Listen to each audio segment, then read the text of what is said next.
How's it going, team? Hi, welcome to Punkynomics, the show where we talk about Axion and mathematics, and we talk about all the things that are new and exciting for Axion in the crypto space. So today's an awesome day. Yesterday, we announced the launch of Axion Launch, which is super exciting. Today, what we're going to do is I'm going to give you a little bit of a brief on what it looks like, what our vision for Axion Launch is, and what the deal with Sekuritance is. Sekuritance is going to be a very, very valuable partner for Axion, not only in the inauguration of Axion Launch, but also in our future. So there's a lot of fun stuff to cover today. I hope everybody's got their pen and pencil or pen and paper, and you're ready to ask questions. I've been around Discord and answering things on the interwebs, helping folks understand a little more of what we're doing. I also want to encourage everyone to check out Satoshi Stacker. We had a Crypto Mason had a TikTok ad for us. We've got a lot of our advertising campaign is going to be built around the next 2 weeks here, getting Axion Launch moving. So again, what is Axion Launch? Let's talk about that right at the beginning. Really what it is it's allowing us to use the value of our ecosystem for the benefit of our and potential partners, right? And so the way it works is this, and as opposed to just a traditional launch pad where we are pulling in a tremendous amount of tokens, distributing it out to our stakers, what we're doing is we are taking a true look at the value of our max stakers. Currently, we have about 3,000 individual max staker wallets. Now, pretty unique in the space, if I can say so. 15.22 years. That's 3,000 plus wallets with over 15 years, and that number is growing each day. So as that number grows, new tokens are definitely going to be looking for that number to say, hey, look, these are people who can hold. These are people who are staking long and are invested in the long term. And obviously, that's what any new crypto wants to see from their holders, right? And so really what we're doing is we're taking our ecosystem and making sure that we pass out the value of the ecosystem and our staking behavior directly back to those people who have the credit for it. So that's how this works. The reason this negotiation goes well and the reason that all of these things work well is because we can go to a new token, or a new token can come to us now that we've got it announced, and say we have thousands of wallets, all of dedicated holders. And if you help treat them right and essentially pay for them to join your ecosystem, that payment comes in multiple forms. We're going to go over that today. It's going to come in the forms of airdrops or discount deals on future purchases if you're in a country that allows that, or it's going to come in the form of co-marketing. It also comes in the form of just traditional partnership mechanisms. We're going to go over some of that today too. Really excited about all the work with Sekuritance.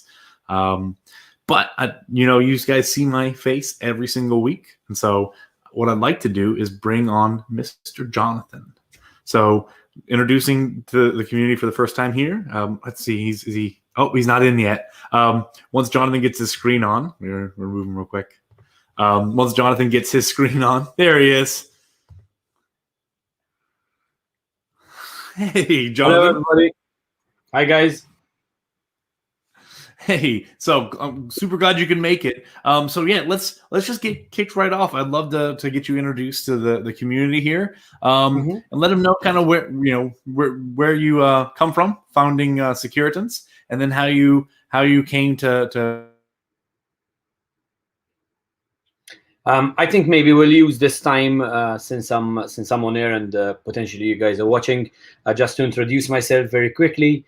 And how, let's say, we came about with this project and where we are and where we're going. So a bit about myself. I'm a software engineer by profession, been in software pretty much all my professional life. Had other companies in the past, primarily always around software, but they were mainly around oil and gas and public sector. moved into gaming and finance around 2010, and been in finance ever since. So I was involved and built systems for high risk acquiring, merchant acquisition, bank transfers, banking solution, banking integration, dynamic currency conversions, pretty much anything to do with the fintech space. And what we had been realizing is that even in our own, let's say, environments, and these companies are still operating today, I still have an interest in some of them. Basically, we're realizing that even we are struggling as a business to remain compliant, to remain ahead of the game, to make sure that everything is legal, to make sure that everything we're doing is above board, to comply with all the different regulations in all the different jurisdictions. It was becoming a bit of a nightmare. And we had a number of, let's say, modules in place where we're doing security on cards, where we're, to be compliant, we needed to, let's say, store our data in secure vaults. We needed to do due diligence on our customers. We needed to do due diligence on our businesses. We needed to check JIP locations of transactions, check device IDs. So the number of checks that are going on every single online transaction is ridiculous. Not to mention, obviously, even within the crypto space. So even though there is an element of decentralized finance, etc., obviously there is still the traditional world, which hasn't yet 100% caught up.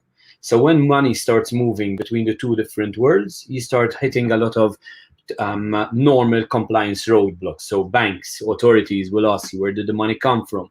How do we know that you didn't steal it? How do we know that you weren't involved in any, I don't know, darknet, for example, movements? Or how we know that you didn't just spin up a project and basically just run off with investors' money without putting in any project? So there has been a lot of thought into how can we try and at least attempt to solve this problem. Now, we believe that we're quite, let's say, good in our fintech bits, and we think that we're good at what we do. But even we understand and acknowledge that we don't know everything. So we said just coming up with our own modules and presenting this to the community is not going to be enough. So we said, okay, like we have our modules, we can go for the community. Yep. We have things that people can use today.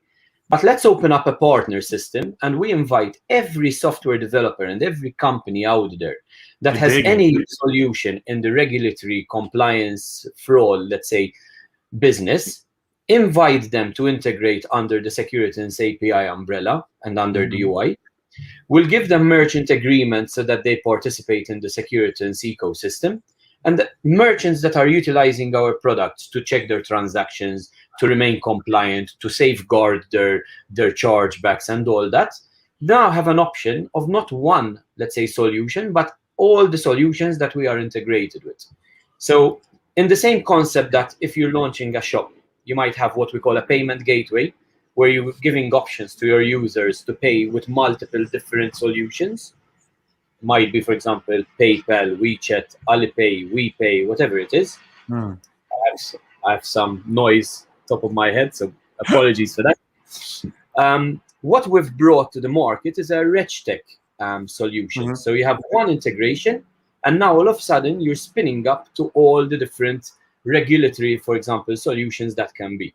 So you might have a merchant who is predominantly working with European customers, which means that there might be solutions tailored to deal with those European customers.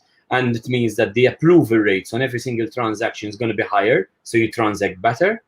You might be dealing with, for example, Australian or Asian or African or North American or whatever it is. And there are specialist companies in all those regions. So that is where basically we come in. That is the value proposition we're bringing to the market. It sounds like it's a complex world out there. You know, it's something we talk about a lot for Axion strategy and just for crypto in general. Is that, you know, there's no if you think about how fiat money works and how the whole world money system enables, there are so many things you do with money, right? And I know that sounds like a silly way to say it, but it's not. You know, you can invest with it, you purchase, people gamble with it. There's a tremendous amount of ways places 100%. Where money belongs. And so that integration piece, right? You know, what Axion does is really innovate in a way where we make time-locked savings, a brand new approach to finance, so that instead of getting someone 0.5% or 0.2%, you know, we're able to put out 8% or more with these regular dividends, right? But that's only one solution, right? That's only one portion of the global financial issue, right? And so if we ever want to have crypto be something that is tangible and that really is impacting everybody's day to day, it's going to take blocking in all of these solutions. And so really, I love what Sekuritance brings to the whole table is that, it's not only just how do you purchase with a regular, how do you help the companies use cryptocurrency, but also you've got some background too in KYC. Is that correct? Yes, correct. So for example, like we wanted to make sure that what we're trying to, let's say, give back to the community is not just a solution for retailers, for conglomerates, for big companies, right, etc., but also for individuals. So anybody that is involved in this space, if he made any money in crypto and decided to use it in the real world, potentially there were challenges. You try and use it on a card, maybe some banks don't like it. Maybe your bank will tell you, no, if you made this in crypto, we don't want it here. If you're trying to buy maybe real estate, maybe your mortgage company will tell you, listen, I need a lot of things to see what is the source of funds. Where did this come from? How do I know it's clean money? So there's a lot of, let's say, these questions happening in the real world. And unfortunately, it's still a world we live in, and it's still a world we need to interface with. We can't just live only in a virtual world. So that's number one. When you talk about like that interfacing with clean money, maybe if we can divert a little bit so that people can understand what is KYC. First of all, what does it mean? And then two, what does it mean? How does it?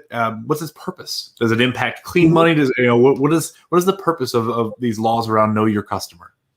Of course. So if we take a traditional, let's say real world example, I stole something from someone. I got this money. I went to purchase a car. So theoretically, I am purchasing that asset with stolen money. So if any time that money is basically caught up and I am caught or whatever, obviously the authorities have all the right to say, hey, you know what? You purchased this asset with stolen money. And then they can go to the previous owner and say, hey, you sold that asset, and whether you know it or not, you received stolen money, and the authorities will come knocking. Always. Yeah. So it's what you're saying is it's the onus is on the seller to know where that money comes from. So they need to make sure they know that they're not accepting blood money. It sounds like those are, and again, these are from some years of legal statutes, right? Fighting, mafia 100%. And terrorism. It's taken the world probably somewhere around 150 years to build the legal framework that makes this illegal, right? And then I think where most authorities have landed is the onus is on the seller as well, or on the seller of the goods as well. He has a responsibility to do certain checks. Now, obviously, we can't expect a seller to be obviously a legal expert when it comes to anything in fintech. But in the same way that, for example, let's say I am a normal person, I had my crypto, and for example, somebody stole my wallet, hacked my keys, stole my crypto and whatnot. It would give me peace of mind knowing that whoever stole it is going to find, let's say, blocks that he can't use my money elsewhere. Maybe I will never find out who he is. Maybe I'll never get my money back, potentially, but at least I have peace of mind that, for example, if he's going to go to Binance or he's going to go to OKX or any of the exchanges or wherever, we would have, for example, a database, which we're continuing to build. We already have one. We're interfacing with others, and we're building more, where we tell them, hey, guys, whenever you get, for example, a new user in one of your exchanges, double check it against our list, because chances are, if we know that these are, let's say, bad money, this particular wallet made his money by basically scamming a bunch of people on the darknet. So stop him at the exchange, So at least you get peace of mind. In fact, we have a specific tool, it's called alerting, where we're inviting anybody in the community to come into Sekuritance, tell us about any time they got screwed in one way or another, lost money, rug pulls, stolen wallets, whatever it is. Give us as much information as possible. We don't even need to know, like, who it was. If you know, we will list it as well. But give us everything, because we want to fight back. We want to create basically a safe and way how to transact. So we're inviting. That's gotta be music to everybody's ears. I don't think a week goes by that I don't have some sort of DM or some sort of question from the community saying they were scammed or they were hacked. I mean, for sure, just getting into the crypto space, part of what drove me into wanting to be in crypto is because I get so sick of finance scams in the fiat world, right? Payday lending and check cashing places. It is all an 100% scam to remove money from those most in need of it. And then I come into crypto and we have, lo and behold, the same kinds of problems where people are just unabashedly out there just absolutely trying to rob people. It's definitely refreshing to hear that there's other digital And ways to fight back against that. honestly, like, I think that is one of the things, like, ironically, what got me involved, for example, where we are today. So I've read about Axion for a long time. I follow a lot of, let's say, new startups, new launches. We're part of a number of different capital funds. So we look at a lot of things coming on the market. And in fact, like, how did I even get introduced to Axion? Like, how did I hear about it? Well, I've heard about it, like, since last August, like, since the very inception, when it was still starting, when it was still coming up. We've heard about it, we've read about it. And myself, like probably many others, on that beautiful September day when basically we all thought that something went wrong, when the whole process started, and then obviously when October, November came, and there was that problem with the initial things, the first thing that came in my mind was, okay, here we go again, one more project, everything case, yeah. You think you did everything good. I usually am one of myself where I do a lot of research. So when I get, let's say, scammed, I feel even worse about myself. And the way that the Axion project sort of recovered from that and put all the effort to safeguard, let's say, the people's interest and the project, etc., that is something I hadn't seen in crypto, honestly, before. So for me, it was amazing. Yeah, so, it was really a genesis of our community focus, right?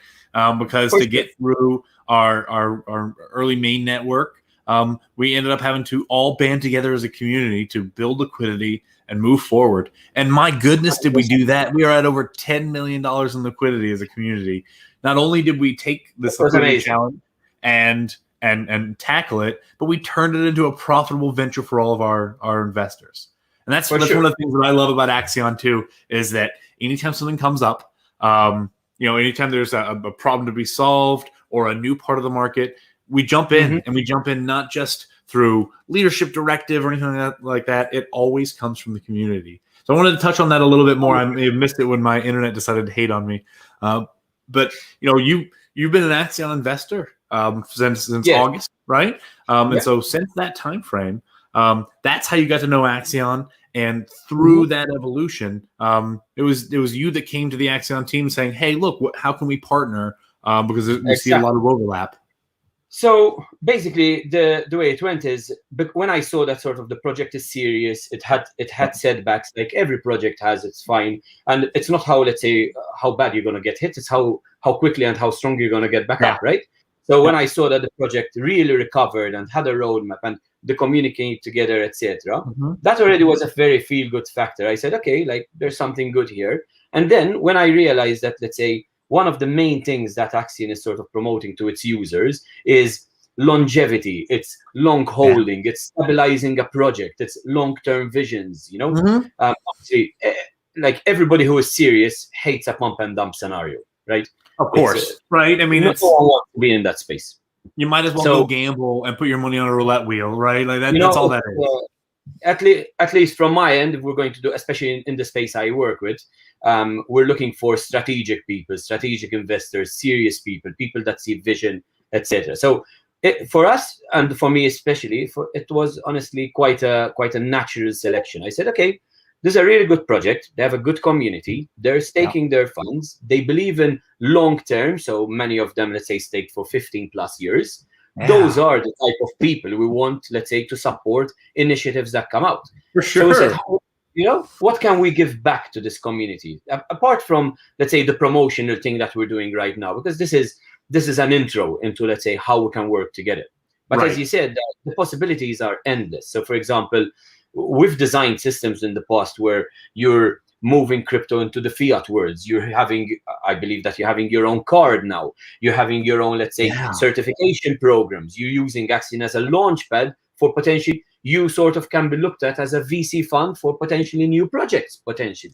So there are so many things that, you can build upon. And those are definitely the type of projects that we like to look at. So we said, with the regulatory tech that we have, it doesn't mean that we're going to try and replicate all the boundaries that we have in the finance world, but we can support along the way and build that component of the solution, right? And that's what I say about Axion all the time, is that my goal with Axion and the community's goal is to be a very important cog in this very large wheel, right? It's like we want to be an important part of the mechanism, and Sekuritance is, for sure, sits in several spaces that are just, gosh, it's hard to express how necessary the work that you guys do is. It's very important. No, 100%. And the way that we normally like to operate is, even when we operate in a space where maybe not everything is 100% maybe regulated or defined or whatever, but we believe in good governance and best practice. Good governance. So even if something is not telling me this is the law, this is how it has to be, black on white, 100%, there is common sense, there is ethics, and there is good ethical governance. finance. Yeah, absolutely. Ethical finance is critical. 100%. We'll do it the right way. So if and when maybe somebody does come knocking or does question our best practice or whatever, listen, this is how we're doing it today. If you have new guidelines or whatever, we'll adjust. But to the best of our knowledge, because there isn't anything else we can go with, we're trying to use our experience in the finance world and in our other, let's say, industries on how to do things in the right way and how to build that up. So the last thing that I'll say, because I don't want to maybe hijack this meeting. No, you're not hijacking at all. Honestly, Jonathan, I'm having the best time talking to you. Just for the whole community, getting to work with Jonathan over the last 2 weeks here has been phenomenal. Because as you're hearing, it comes natural for the whole ethos of Sekuritance to talk about ethics, to talk about what's the right thing to do, not just what's legal or what can we go around or what can we move through. It's what's the right thing to do for our investors. And so I want everybody to kind of get a feel of that throughout this conversation, just to see that, when we talk about Axion launch, helping to launch tokens, we will always hold firm to ethical finance as a critical component. And you'll see that this is exactly where Sekuritance comes from, and just the suite of products that you guys offer that are real and tangible and already in existence. Combined with the sort of inflationary economics that Axion brings to CD savings, it's hard to think of a better way to start a partnership, to be honest. We believe so. I mean, right now what we're trying to do is also see what we can give back to the community, in the sense that we obviously acknowledge that even though many people are in crypto, the reality is many have a day job, many have a side job, many have I don't know, maybe a side business. And potentially there are things maybe in their day job, in their affiliate, in their consultancy businesses, where they know that, for example, some of the solutions we have might be good for their system. So we have a B2B referral network as well, where people get a loyalty system on that. And we have an affiliation as well. So if, for example, people do refer us to new projects, there is obviously something there. Like from Sunday, like last Sunday, ironically, so we're launching our IEO with TrustSwap. I have total respect for those guys. I've seen them from the beginning. I've spoken to Jeff a number of times. Jeff obviously sits as a board advisor on the Sekuritance project as well. And for example, last Sunday, there was a very last minute, for example, something that happened in one of the launches, which was completely out of their control. Yeah. And I like the fact how basically they just came to us and said, listen, this is happening. Can you offer some help? So there and then, and this was a Sunday night. In Europe, it was like midnight, And in our world, there's no such thing as, hey, call me tomorrow, because it's Sunday, I'm having a good night's sleep. I don't feel like this stuff. Crypto doesn't have these limitations. It's Sunday night, there's a launch happening, whatever it is, it has to get done. Yeah. So we just went there, and just to prove that our solutions are not just something in the sky, we actually launched the solution in 30 minutes, started getting all the information, and started processing. And to be fair, we finished it like earlier on today, because there were a few thousand that needed to go through a lot of different things. But the solution sort of was there and it worked. So we like this type of flexibility and interpersonal, let's say, relationships with our customers. Yeah, man, to be able to jump in cold, absolutely cold, in the middle of a Sunday evening, and then help solve a multi-thousand wallet KYC issue, get it implemented within 30 minutes, and then have that implementation wrapped up in 4 days. Breathtaking. Really, really breathtaking. That's very I thought good. I thought I'm going to have a good night's sleep on Sunday, wake up fresh on Monday, and but no. But it is what it is. It's that's the way that the industry operates. Yeah, no, that's great. I mean, like it's just that again, with ethical finance and that really Hmm. that gung ho attitude of let's get this done and let's get it done the right way. But doing it the right Hmm. way doesn't mean that it takes forever, right? You can Of still course. move fast and right and help everybody on your way in. And that to me is, gosh, it's heart and soul for this project, and I'm super And excited of about it. course, like I would be lying if I sat here and I said, "Listen, I have all the answers. We have all the solutions. Everything Of is course already not. built." It's never like that. It's always an evolution. So we do have products today. We do have things that we're going to put in. We do have a very solid roadmap for the next 18 months, clearly Mhm. defined.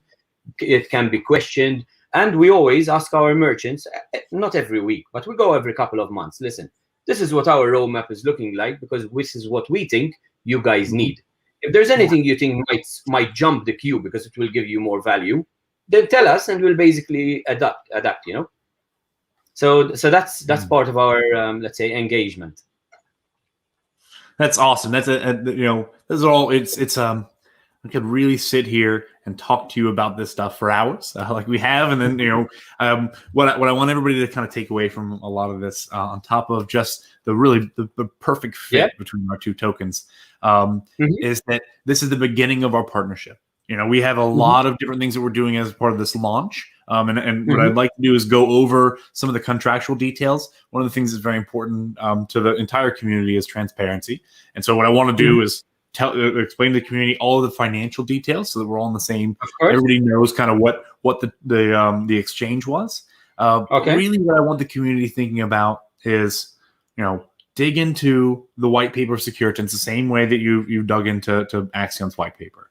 Axion's white Hmm. paper is 50 pages long. It's very detailed, but we encourage folks. It's really a vision document. Sekuritance is the same way. They have a tremendous amount of background. I mean, you've heard on this call so far. KYC. KYC goes directly towards new customer fiat onboarding, right? So if we want to find ways to get new customers to come on board, having a partner whose background is KYC, that's beautiful. You heard security announcements, right? So it goes on the word Sekuritance. Being able to black and whitelist wallets. Things that where if you get a hack, you can make sure that money at least doesn't get to benefit the person that hacked you, right? Which at least it changes the risk equation for hackers. If they know that the wallet is holding Sekuritance and they know the wallet is holding Axion, they know they're not going to have a chance at it, right? Those sort of things are what's going to help everybody see that, look, Axion, Sekuritance, these are all things that are doing the right by their community and innovating in that space, right? Becoming a bigger part of that Hmm. puzzle. For sure. I'm seeing a number of questions coming in, Brian. I You can, have a ton. Are you ready to answer some? yeah, I can, like, with pleasure. I mean, for example, a very good question that came in is, for example, let's say trying to master all the compliance regulations in every single country is a mammoth task. So, like, how does Sekuritance plan to do it? The reality is that we're not planning to do it as Sekuritance ourselves because we know where our expertise in, and as the user said, it would be a mammoth experience to do that. But what we'd like is we're inviting people who are experts in their jurisdiction and have ready solutions that can provide these services in their, let's say, area to their audience, integrate their system into Sekuritance, they keep their branding, they keep their pricing strategy, they keep their outreach, they even keep the customer data, but they are integrating with the token economy within Sekuritance. So they get paid in the Skirt tokens, and the merchant buying the system has to pay for it in Skirt tokens as well. So that is what's powering up the whole network. It's a pure utility. Yeah, I mean, so that's, again, this is something that it's hard to stress enough. No token, no one token, not Bitcoin, not Ethereum, nothing replaces all of fiat currency right now, or else we would be replacing it already. We are all part of a broader system. This is another reason we've written it into Axion's documents that we're here to partner with tokens, not compete with them.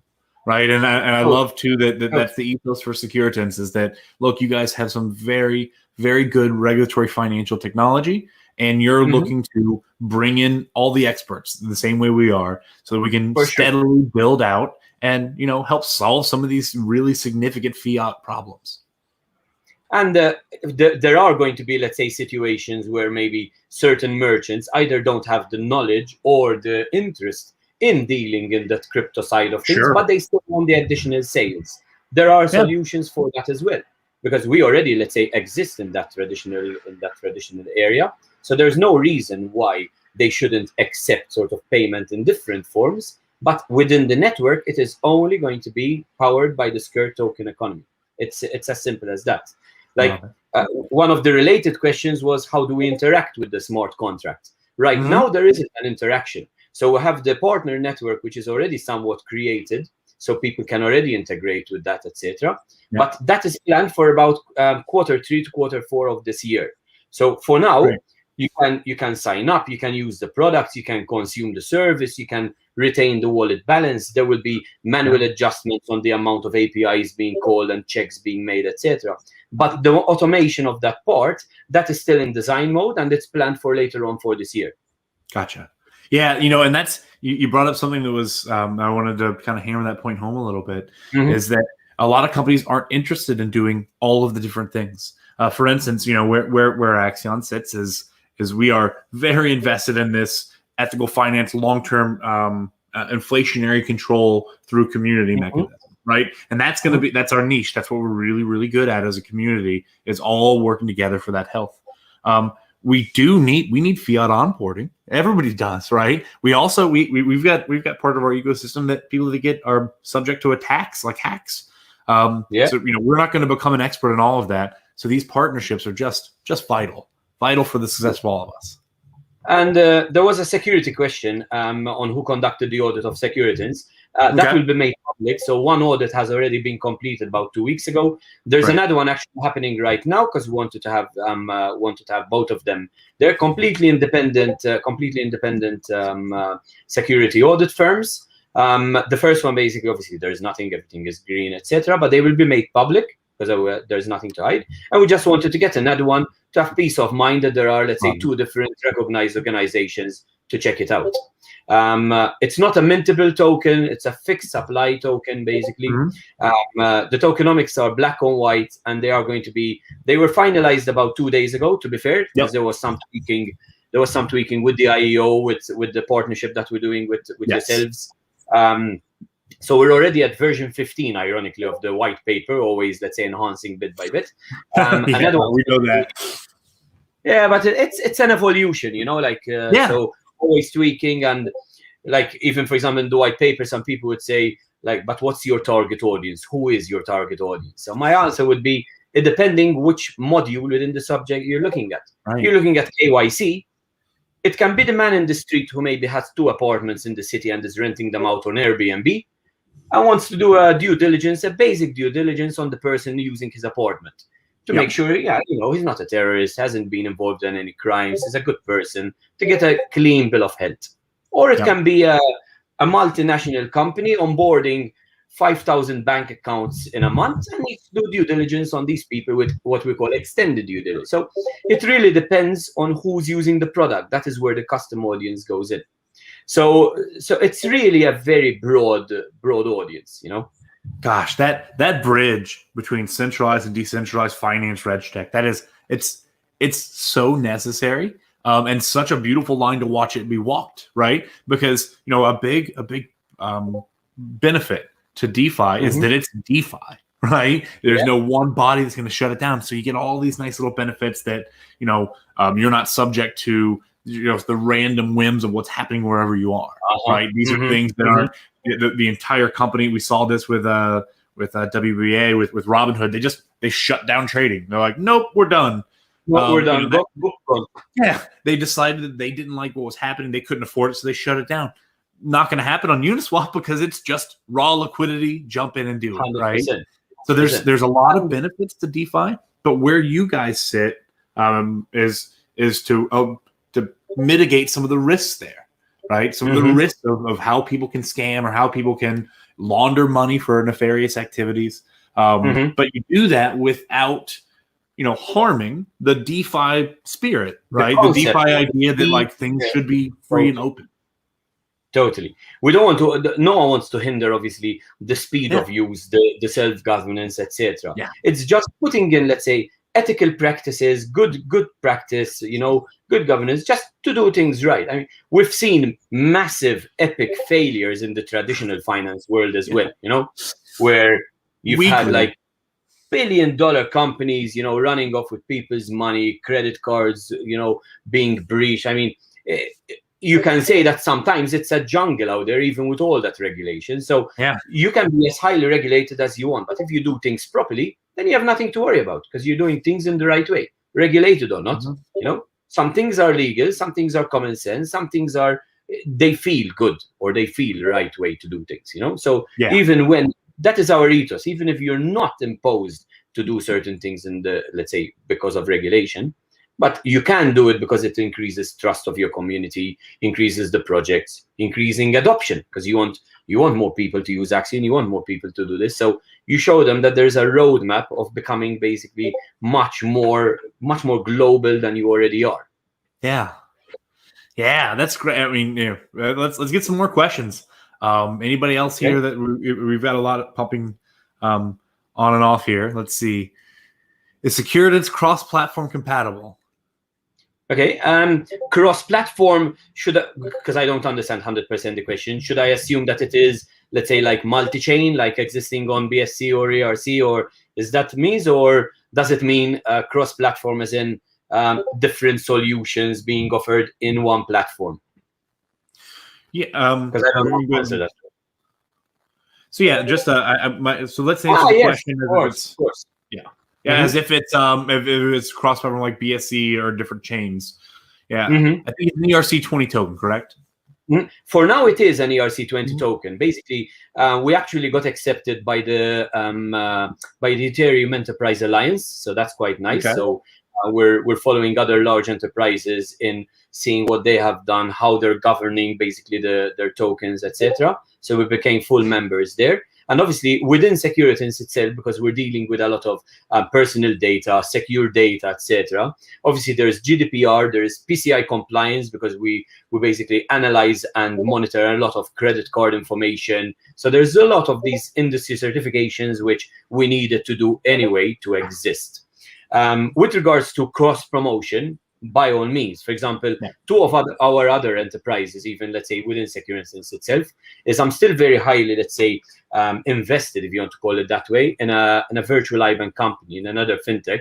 So we provide bank accounts for companies, for individuals in a number of different countries, but primarily focused on the east side. So we're talking Europe, Asia, etc. As well as, for example, the credit card business. So we meet a lot of customers that have low risk businesses, medium, high risk, and the beauty is cross mingling all these, so they consume each other. So everything they do basically gets controlled by Sekuritance, and Sekuritance obviously moves a lot of this, let's say, deals and leads, etc., to people that are there. So cross promotion is super important, not only with the project but also with the individuals in the community. Awesome. That's awesome. So yeah, this is a question that's been coming up a lot. Just for the community, we've actually had several, a very, very small minority, 3 or 4 U.S. citizens that are quite frustrated at U.S. regulations and frustrated that they won't be able to participate in the discounted buys. One, I think, it's frustrating for me as well. I'm a U.S. citizen. As you can see, I'm a gigantic fan of Sekuritance, and I personally will be getting my airdrop, but I won't be able to invest extra into the token. So 2 things can we address. One, is every single max staker going to get an airdrop? So let me answer it in 2 steps. Because obviously this is a question that comes up a lot. I mean, we love to be inclusive. We love to include anybody that is absolutely interested in the project, etc. But not only because there is laws, there are regulations, and there are guidelines, but especially in the space where we operate, which is RegTech, we need to make sure that basically we adopt, let's say, these practices like to the letter. And unfortunately, there are some jurisdictions which are not even gray areas, like where the law is not really fun, but they are even considered black areas in, let's say, in the industry. And unfortunately, it's what it is. So I myself am not a legal expert, I can tell you that. I love fintech, I love tech, but law is not my thing. So we do rely on legal experts in a number of different jurisdictions. And even though we've passed every single, let's say, utility test that we've probably done, a how test, the fit test, the MiFID test, like we've gone through everything with use cases, etc., and we know the utility of our token. The reality is that there are still, let's say, some things that we can't predict. So both in terms of, let's say, managing the risk, managing exposure, and at the same time, we want obviously to make sure that we are doing things properly. Now, there is a difference between can I invest and can I use the system? Can I use the system is different, because the system, our system is basically global. You can use it in any jurisdiction you want.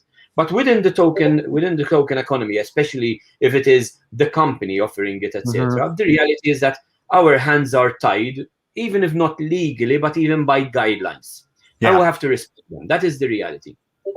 When it comes to summarize that a little bit, I just want to make sure that everybody is super clear on this on two issues here. One, that the regulations about buying the token. Now, I know people have referenced other tokens in the past that they were able to, as U.S. citizens, get in on buying. But from your background, which is regulatory finance, is it possible that U.S. citizens can be a part of the IEO when it comes to buying at that discount?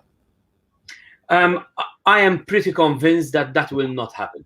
That is the reality. I mean, I don't like to say things just to sort of, just say, let's just say something, But the reality is that is the case. Now, the IEO is going to be working in two different ways. So we are launching an official IEO with TrustSwap. That's happening. But for Axion in particular, we did an exception where the Axion sort of allocation that is only for the max takers, the eligible max takers in Axion, basically do not need to be TrustSwap holders to participate in that. So we want to make sure our own allocation will hurdle to that part. There's a specific allocation purely for the Axion community. And on top of that, there is the promotion as well. So the terms and conditions for the Axion allocation are identical to the IEO that is being launched on TrustSwap. Same vesting period, same TG unlocking, same everything. It's just that the Axion community with those stakers and the OG NFT stakers will automatically get a bonus on top of that, over and above. But they will all be offered at the same IEO price and everything, for sure. Yeah, that's exciting. And I wanted to hammer on that as well. So a couple things to answer the initial question. Unfortunately, due to massive regulation within different economies, way outside of anybody's control, it is not possible to have U.S. citizens get the discount purchase. It is, however, going to be allowed to have an airdrop. If and again, I know sometimes that's going to feel frustrating, and I know from the community that some people are going to feel a little bit short-handed by having that happen to them.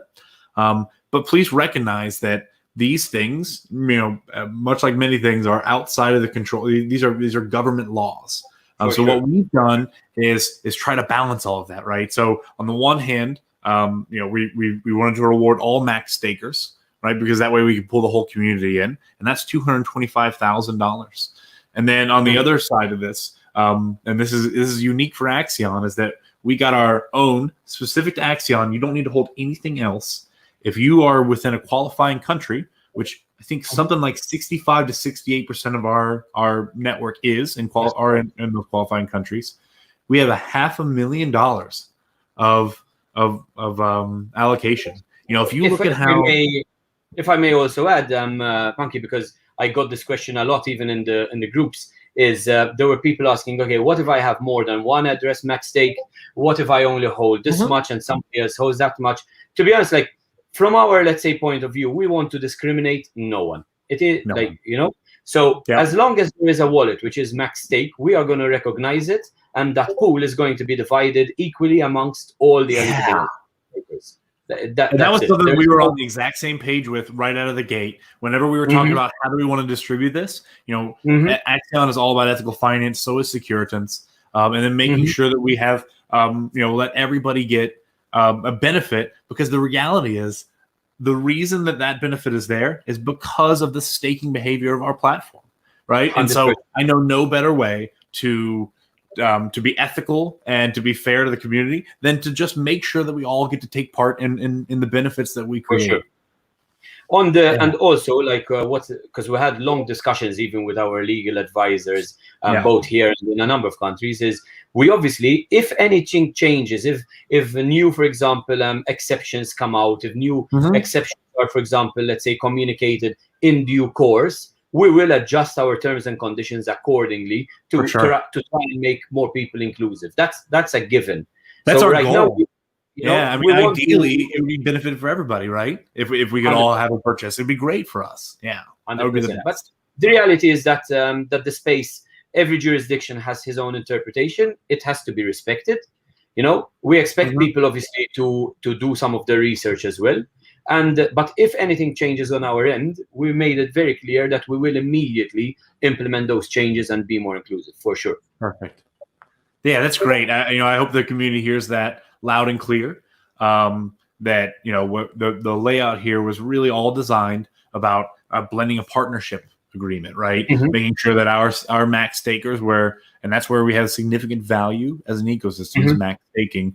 With John and I, we hammered out a tremendous amount of details trying to sort through. Whenever you do a launch for a token, these levels of airdrop, the levels of pre-launch tokens, the levels of allocations, they're not set by greed. They're set by economics and mathematics, right? Imagine you couldn't pre-sale 99% of your token because then there'd be nothing for sale, right? And so there's a lot of mathematics and economics to go into it. But really, I call it a negotiation. Really, it was Jonathan and I trying to find the best way to get the most out of this. Definitely. Right, and so we're like, okay, we want to do a lot more on the airdrop, but tokenomics wise, we've got to balance that out. And so, what we ended up doing for the community was we maxed out the airdrop as high as is even reasonable for a launch token.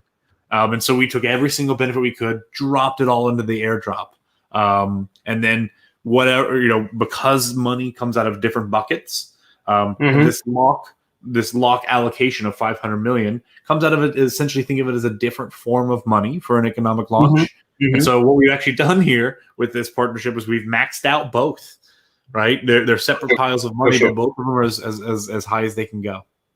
I'll say two other clarifications, because one of the questions was, is there a limit on how much you can invest, for example, in the IEO, assuming that you're eligible and whatnot? We did put a limit for that. And specifically, I think we put that in to make it inclusive for many more people. So we try to be as fair as possible. So maybe Punky, you can maybe say a bit more about that to the community. Yeah, we just want to have one or two non-US citizens come in and buy out 100, 200, 300,000 of that buy. Now, I want to caution the community that it is, if somebody did want to buy all 500,000. The way that it is perfectly possible by getting their friends together or stacking multiple wallets. And so these limits are more about making sure that everybody has reasonable barriers to get into them. So you don't want to set the limit so low that somebody who really wants to invest several $1,000s can't, right? So 500, 1,500, these are low levels that make it difficult to get, people to really take advantage of. But we also don't want to have it unlimited. So where we set our limit is $10,000. And so if 50 people come to this all with 10,000 max, that's going to sell it out very quickly. But again, keep in mind, these are tokens that are locked over time. Those benefits come over time. And this really is just Axion working with Sekuritance to help them get really launched and integrated into our community. And it's the very tip of the iceberg on what we're doing together as a team. Definitely. And the last thing that I'll mention on this is, we said that obviously we're launching with TrustSwap, but to participate in this, you don't need to have basically swap to participate if you are an Axion holder. Of course, if you are an Axion holder and you also have TrustSwap, then you're automatically obviously eligible for. You have a lot more allocations, right? Yeah, of course. Yeah. So another question here: is there any way after the initial IEO, once you're listed on Uniswap, can the Axion community get some sort of discount through another program buying through Uniswap after IEO? Okay, I can answer that. So I can't give you an answer today. That's the reality. But we are looking at not only, for example, marketing right now. We have a long marketing schedule for the next at least 9 to 12 months, covering the post of the launch. And I'm convinced that there are going to be a number of different programs for inclusion, for adoption, for a number of things. So I wouldn't want to give you an answer today and mislead you and then not deliver on that. But for sure, there will be conversations on other promotions coming up. That's a definite. Yeah, while you talk about marketing here, let's let a few more questions stack up. Mm-hmm. What I'd like to do is kind of go over the financial details of our partnership. Part of what we do at Axion, as I'm sure you're on board, is our transparent accounting and our full unbridled transparency in all that we do. So here, what I want to do is share the actual agreement that we made with Sekuritance. So this is going to be available for public viewing. And so basically what we did is we started with a lead-in explaining the benefits of Axion and the benefits of Sekuritance. That way everybody kind of understands the fundamentals of why this agreement exists. And then here, what I want to do is lay out what Axion is providing to this partnership and then what Sekuritance is providing to the partnership. So a couple things. Denver Digital. So Denver Digital, as you all know, works for our team on marketing. They are in charge of our SEO and a number of other things. Denver Digital, you'll see in Axion, is taking on a broader and broader role. Adam Vest and his team are absolutely phenomenal. And here's just another way where they were very helpful out of their own pocket to make sure we secure this deal. Denver Digital is allowing Sekuritance to use their discounted programmatic rate. And so if you remember, our programmatic advertising is half what the world pays. And we're actually getting about double with our ads. So we're getting about a 4x benefit from programmatic. And Denver Digital was kind enough to go ahead and offer that discount for 3 months to Sekuritance, as long as then the following 3 months they match it. So here's how programmatic works. For the first several months, and we're in this phase now as a community, we're about 6 weeks into our programmatic campaign. For the first 4 to 6 weeks, you're building retargeting codes. And then over the first 3 months-ish, you're building that base of people that are repeat visitors, and you start to zero in on that audience.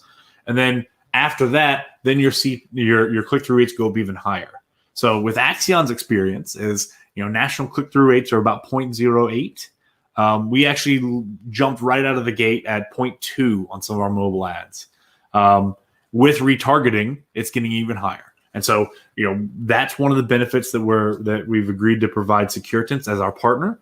Denver Digital is also going to be making some of a total of 6 HTML5 ads, so animated banners. So again, Denver Digital has stepped up as if and this is critical. The reason we have this value is because we have a tremendous amount of max stakers. Having these max stakers present and holding wallets that have tokens that are staked for 15.22 years, there's a lot of value there. So here's how that value gets shared. So what we're going to be doing is Sekuritance is providing $225,000 worth of SKRT tokens. And so that's going to be the initial launch. We're doing the snapshot on May 8th. And then within 30 days of that snapshot at the $225,000 value, that's when the vesting begins. Check Sekuritance's website for more details on how vesting is going to work. So here's the set of process steps. Now, this is something that we talked through in detail as well. How do we minimize the amount of process steps to make sure everybody gets through the claiming setup? And again, you're using Sekuritance's Google Form setup, which is just some KYC, which is what they're best at. We also initially, if you see here, the initial layout was a $1,500 contribution limit. It's actually now moved up to $10,000, and so this PDF has been revised to show a $10,000 limit. Again, the rewards here are 20% for all max stakers and 30% for NFT holders. And then here's another portion of what we're doing is co-marketing. So Sekuritance has agreed to provide $20,000 in co-marketing. And so you're going to see some of that in the next 4 or 5 days. You're going to see us on some more YouTube channels. You're going to see us on some of your favorite exchange sites, and you're going to see banners that promote Sekuritance with Axion. You're going to see banners that promote Axion with Sekuritance. And so some beautiful co-marketing. And actually, this is something that I wanted to share right on the show, that not only are, Axion had agreed to initially put in our $20,000 as well, but because this really blends well with our launching of Axion Launch, it blends well with Your Shares, Your Voice. We've allocated for this launch event over the next 2 weeks over $72,000. And so the marketing budget, and you're going to get a lot more details about this as a community, as you look at these crypto and YouTube ads and Twitter ads that start coming out over the next 2 weeks, you're going to see $72,000 of ad spends. And it's not just $72,000 raw dollars. These are $72,000 that are all negotiated. I want everybody to keep their eye open. Once I release the next transparent accounting document, which I want to wait until the end of the Your Shares, Your Voice event, but around May 15th, you're going to see the next what has essentially been the last 6 weeks of marketing. And you're going to see this nice, beautiful spike of 72,000. And the total benefit of it, we're actually getting about $115,000 worth at market rates. And so from these two components, and this doesn't include any of the $20,000 that's Jonathan Sekuritance have put forth, and the other co-marketing they've done. And so I hope everybody starts to see this as a full integrated partnership. We're talking about between the two companies with net value, nearly $135,000 of marketing within the next 3 weeks, right? Yep. Tremendous out of the gate launch, a 6-month term for longer term programmatic work between the two companies, an initial airdrop, a launch of Axion launch, and the ability for our token holders to buy early at launch price. I think somebody had mentioned that earlier. Jonathan, can you remind us what the launch price for Skirt token is? Yes, for sure. It's 0.0225. Perfect. So 2.25 cents. Wonderful. Yeah. Great. And this is your first launch in Axion launch. So imagine how many more you have planned right now. Yeah, absolutely. And that's the thing. One of the things that we're going to be doing for Axion launch is it's a partnership platform, right? It's not launch the next Doge through Axion, right? Like we're not playing silly games in the crypto market. What we're doing is we're helping them launch serious projects with serious benefit to the crypto community and to Axion. And so you're seeing it here, and you're going to see it a lot more, team. As far as transparency goes, like I said, I've got to make that revision on the cap limit for our partnership agreement. But even the raw contractual partnership agreement is going to be all viewable, all scannable. Yeah, sure. Everything we do is out in the open, right? Ethical finance and transparency is vital. Now, these negotiations, these early launch things, because of what those are, those don't get discussed until they're completed. But I can definitely commit to the community that every single time we do one of these launches, you're going to know what money was spent, where it was spent, and what deal was struck. Because the reality is, what makes Axion valuable is not Punky negotiating. It's not Jonathan reaching out to somebody. It's not Jubbin or anybody else. What makes Axion valuable? The max stakers and the whole community. We run on a DAO.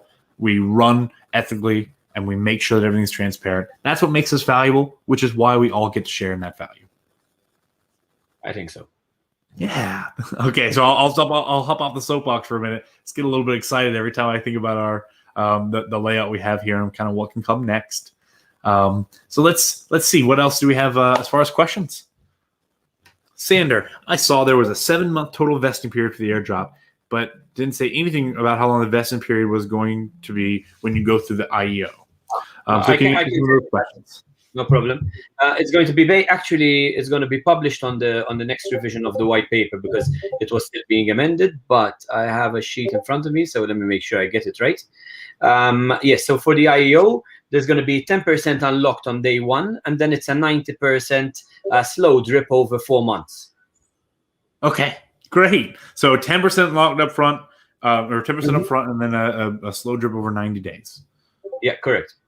Great. And again, one of the things that I want to make sure that the whole community is aware of is the reason we are able to get these allocations, $225,000. Remember that this is a special allotment just for Axion. Sekuritance was already launching with TrustSwap. And so this was an additional allotment because of the value of our stakers. What makes us valuable? Holding, right? Our long-term crypto investment. If you look at anybody in the crypto space, look at some of the whales within the Axion community. What do? They buy and they hold. And so I personally plan on doing that exact same thing with Sekuritance. In addition to utilizing every single bit of our partnership that I can for our community, holding those tokens in the long term, that's where the value is going to be, and that's what I think this community should be focused on.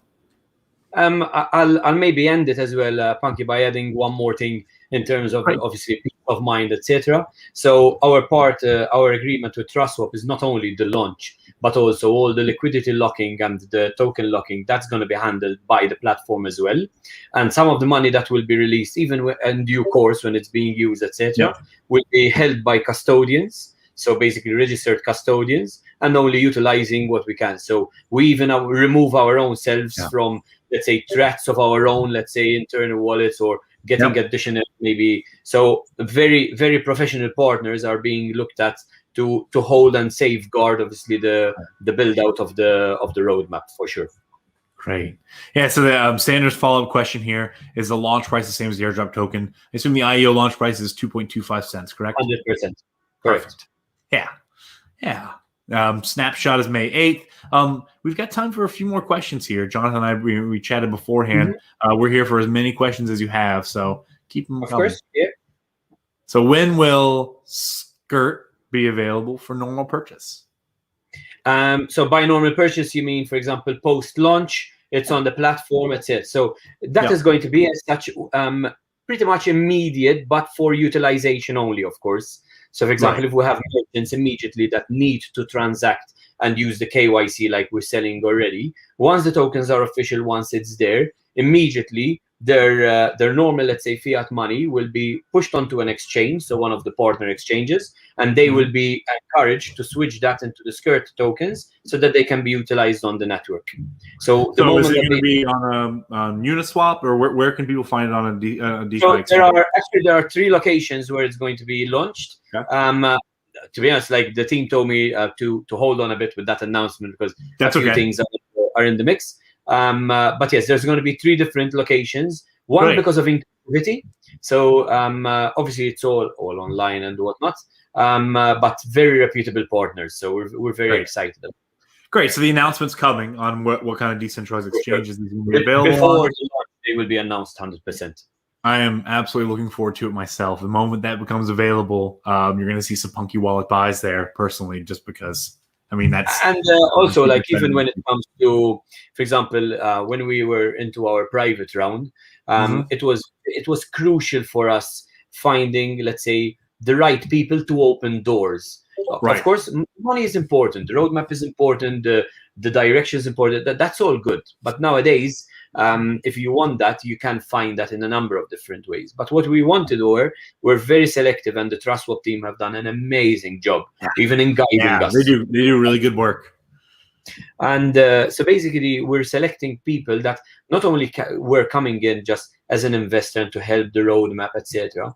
We made sure that the allocations on the private say were super low, so no one big, let's say, fund just takes it all up, etc. So we divided that allocation on the private round with many, let's say, smaller allocation to big, let's say, fund managers and VCs. And it was always a 2-way negotiation on, let's say, okay, we're giving you this deal. This is what there is. This is what we're expecting.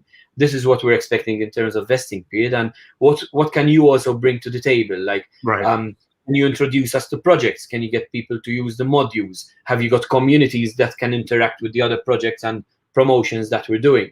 So it was a very big negotiation on that respect. Oops, I might have spoken too much, and I made you freeze, Punky. Hey, all right. So we're back here. Sorry about that. The internet here is wonderful. I love Southern California, and I don't love it for the internet. By the way, for my viewers, we're definitely getting some better lines built into this spot. It's just not as simple as it sounds. So yeah, that's awesome. And you know what I love I love hearing. You know, my background is in aerospace and 3D printing, but also it's heavy in this business partnership. So strategic business partnership is something I've been doing for nearly a decade. And it's honestly, it's comforting to hear that you've got a blend. You've got a blend of VCs coming in, large institutions, and then also crypto. It really feels very diversified. It feels like a very healthy, if I can add, a very healthy setup for Sekuritance. And it's very impressive to watch how you've set up just the financial underpinnings of your company. I think it's going to be very successful. Thank you. There was one last question which I didn't answer. It was our launches with bot prevention. Is that, let's say, during the IEO process, you mean, or does it mean, let's say, mainnet launch? Yeah, on the exchange. On the exchange, no, on the exchange for sure, because basically that's going to be utilizing exchanges which are automatically putting in the bot prevention themselves. But there's not something Sekuritance will be, let's say, administering or etc. So we rely a lot, obviously, on the partners of choice, but it is something that we had discussed with them a number of times. Yeah. So real quick, I want to address bots, and then we'll hit our next question here. Bots are an ever-evolving problem within every single supply chain network, right? Correct. Our team, all on its own, are working in the background to see what we can do, just to have Axion associated bot prevention. But it's one of those things that it's an arms race. As soon as someone builds good bot prevention, then someone builds a better bot, and so it's a back and forth battle. That, as all ERC20, all BSC chain, everybody has to fight bots. And so that's something that there's no panacea yet to stop those things. I will say, if anybody here is running a bot, please stop. It's not, like those sort of things are cool. It's not cool. they're very, it is, you're robbing humans is what you're doing with your bot. You're robbing people. And so stop robbing people. It's not ethical, and it's certainly not condoned by Axion, Sekuritance, or anybody that doesn't want to be robbed. Off of that, but let's just go to the next question here. Sorry for the stupid question.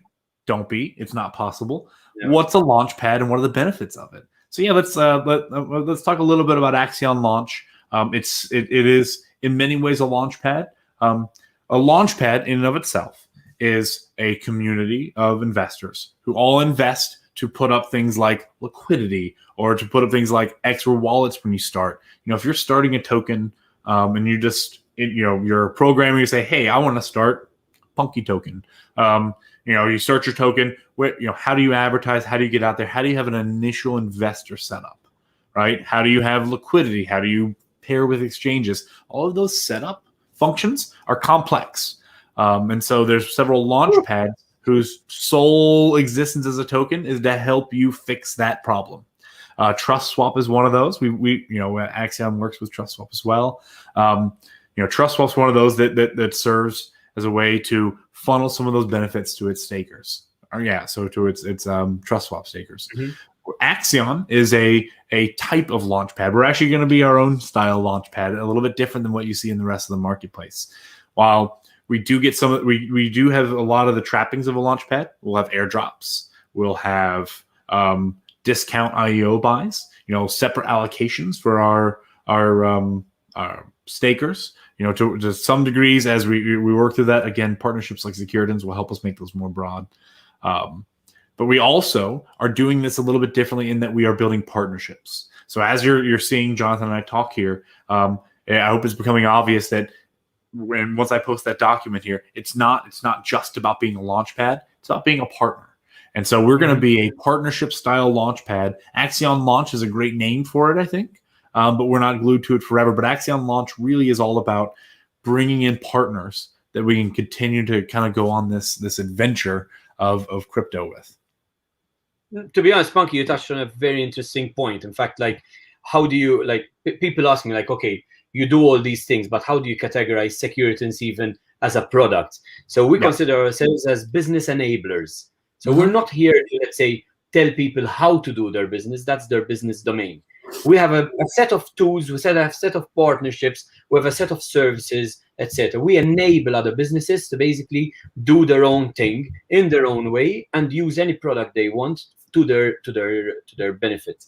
So for example, like what I'm hearing as well with Axion launch is you're looking for projects that, yes, of course, need a push, need community, need buy-in, but also can bring in value. They can enable Axion to maybe elevate its offering, elevate its community rewards, elevate its roadmap. So those are the type of partnerships that we look at all day long. So totally in sync with that for sure.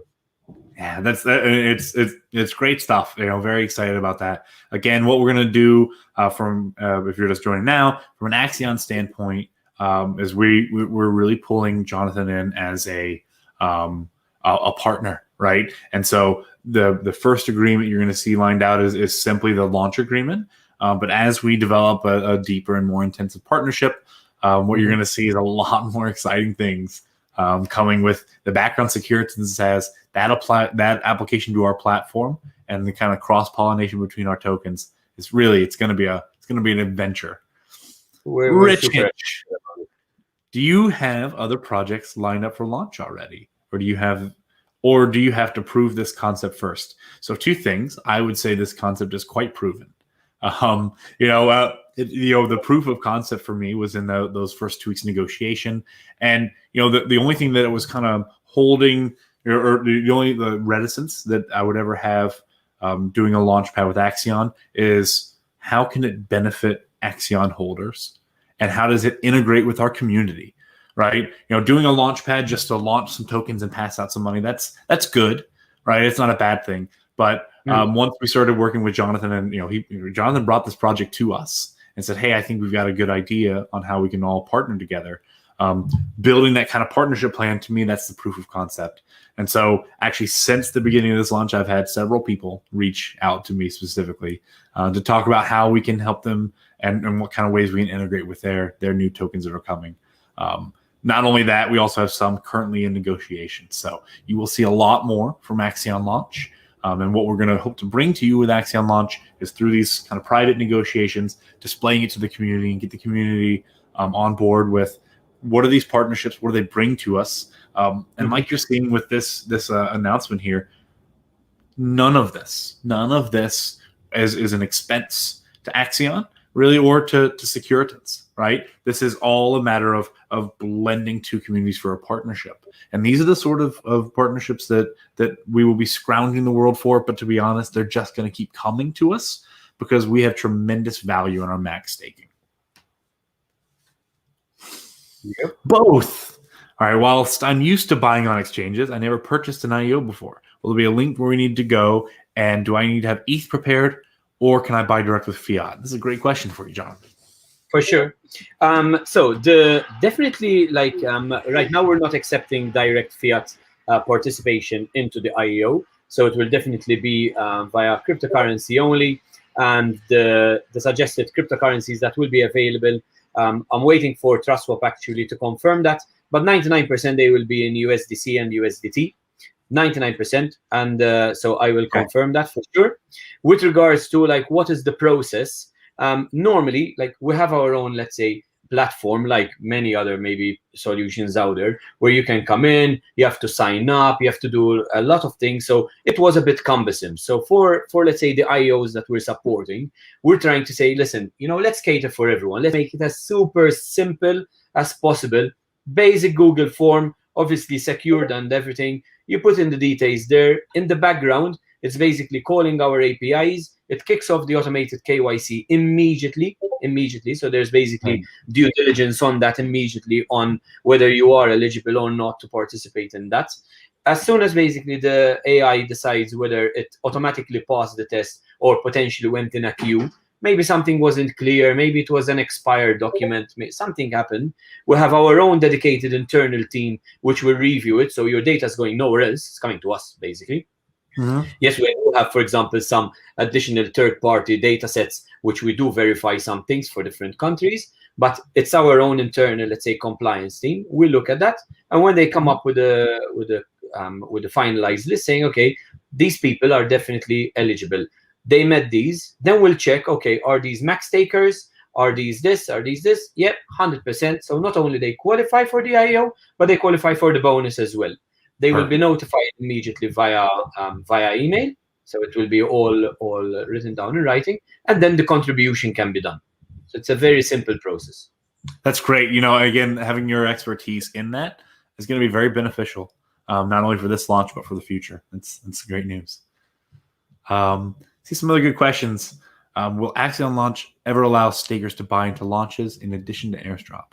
And so stakers are going to be able to buy into this launch. The caveat to that is simply it is expensive, it is regulated by country who is allowed to do it. And so most notably, 32% of our Axion holders are U.S. citizens, and U.S. citizens are not allowed to participate in the purchase of IEOs. Again, that is strictly federal regulation, has nothing to do with that currency. It is what it is.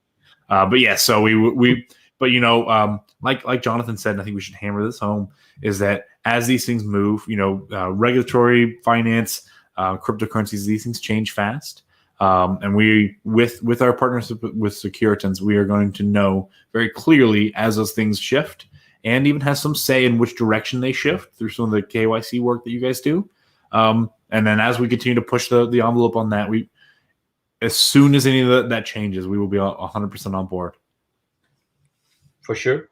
One thing that I'll mention as well, Punky, is obviously as we grow and as we expand our services, etc. Yeah. Both our teams grow, both our expertise, both our partners in different countries grow, etc. So we are opening up definitely first to our own community, saying, hey, if you have anything that you think you can add value to this project in any way, or you have businesses you want to refer, or whatever it is, we have set protocols on how to deal with that.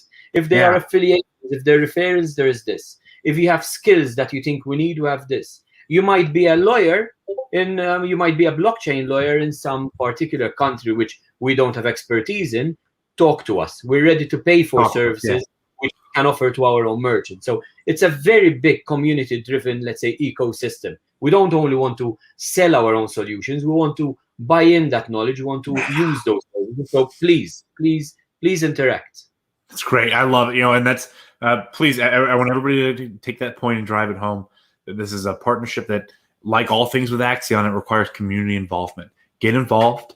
All right, we have a DAO. We've got partners now. Get involved and let's all work together on this.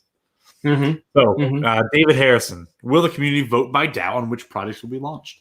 There will be times that we're going to be doing this by DAO. I hope the whole community can understand that this launch, a lot of launches that happen, we really have a limited window where we can lay that launch out, do the announcements, and get the buzz built, especially in a bull market. And so there is a limit to how much we can vote on some of these things, because some of these things have to happen with private discussion. What I can tell you, though, is that my absolute guiding light with anything that comes to do with Axion is to make this community-focused, ethical finance. So any time that we can bring to the community a proposal or bring to the community a question that impacts the entire community, for sure we're going to be doing that. With this token launch, obviously a lot of the things, and you'll see it in some of the details that I'm going to post of that on the agreement. A lot of this stuff is built around it being a splash in the market, because the reality is we're in the middle of an altcoin bull market, right? And so a lot of this stuff will be just jumps in. One more note about the DAO. When it comes to the DAO, we will always, when it comes to things that are going to cost Axion money, and when I say cost money, I mean in terms of inflation, or in terms of contract changes, or in terms of dev fund expenditures, or in terms of anything that costs the network money that's built around our contracts, those things are always voted on, right? The only caveat there is if there's some sort of significant risk that we couldn't say out loud, but those are in the past now. So those things are always voted on. When it comes to things like this partnership agreement, where it's a blending of communities that frankly costs Axion and Sekuritance no thing. It's just a matter of pulling our two communities together. Those are the ones that we want to do.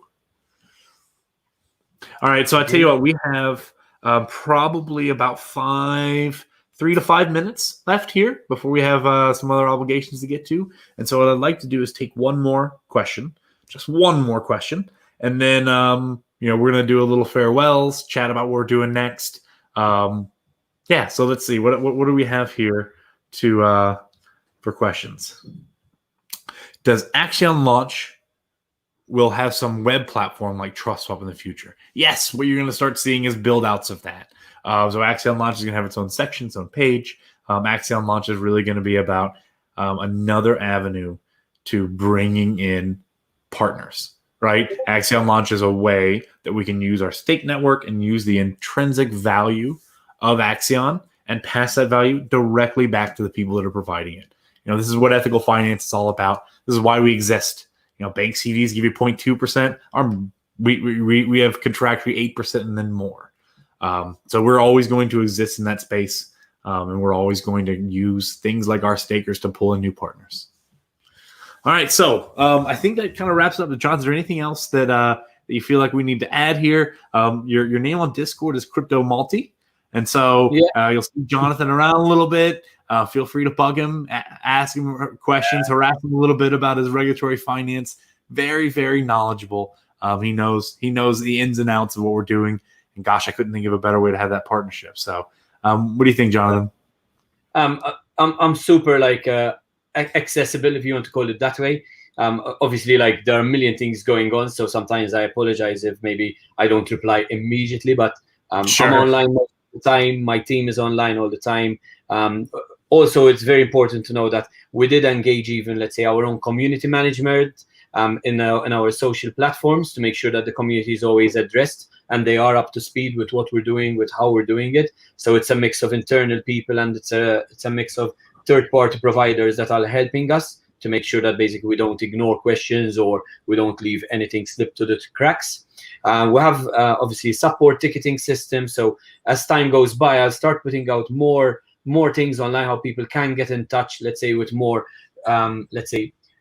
set procedures. Hey, I have an opportunity. How do I send it to you? I'd like to discuss this. How are you going to do that? So there are ways how we can do it, but it will come in more order, because if we do it now over Telegram only, it's a bit more chaos. So Sure. we like protocol, we like procedure. Building a community takes time. Building a community For takes time, For sure. and it's certainly worth it. So that's awesome. What I encourage everybody to do is continue to ask questions.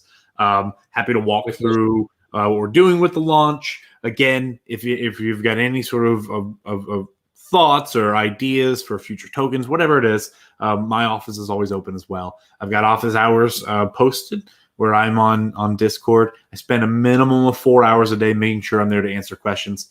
If I haven't answered your question, I've got a few lingering there. I'm going to hit those in the office hours today, just because I've been swamped for the launch. But please reach out to me. It sometimes takes me 24 to 48 hours to get in there, but I will get in there. And so, thanks again for all of the help that you've been in this, Jonathan, and thank you for helping lay the launch program out. And working with you is going to be great. So, last thing, what I want to do is say, as we do these AMAs, make sure that you've liked and subscribed to Punkynomics. One last thing about Punkynomics is that anything that is on sale on the marketing or on the page, these shirts, punky hats, stuff like that, all of that stuff, any profits from that are going to go directly back to the community. Any links that you get through Punkynomics, there's no backdoor referrals that are coming to myself. Punkynomics is really going to be built for the Axion community. And as I branch out to the things that as long as the Axion is here, Axion is going to be a big part of that. And so it's always for free for the Axion community. And really, this is a way that we can communicate and talk about detailed strategy. So like it, subscribe, hit the bell. That way, whenever we go to bring up brand new tokens, or when we go to bring up a new strategy or a new vote, this is a great place to have that discussion. Okay, so I think that's going to wrap us up for today. Anything else that you'd like to add, Jonathan? Oh, it looks like we lost Jonathan and frozen a little bit. That's great. Yeah, there you are. You're back. Perfect. All right, I think we lost your sound, but that's okay. What we're gonna do is we're gonna wrap it up. Here, what happened? Sorry about that. There you go. Now you're back to your unfrozen. That's great. So that's it. Thanks so much for being a part of the team here, and looking forward to seeing you on Discord and making this thing real. Thank you. Fantastic. Thanks for the opportunity. Cheers. Thank you. Bye. Bye.